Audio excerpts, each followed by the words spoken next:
Hello guys, magandang araw po sa lahat. Lunch time na po tayo, kaya meron po tayong gulay, ginisang mais with malunggay.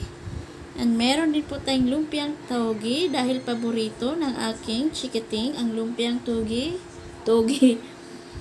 Lumpiang togi guys. And meron din po akong gulay na ganyan. Kalabasa, malunggay with maraming okra dahil gusto ng aking asawa.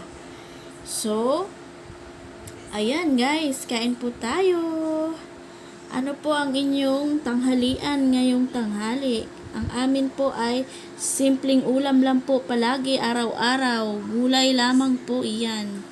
Kain po tayo at bago po tayo kumain ay wag po natin kalimutan magpasalamat sa lahat ng blessings na binibigay ni Lord sa atin guys. Kaya tayo po ay manalangin bago tayo kumain. Thank you so much for watching. Bye!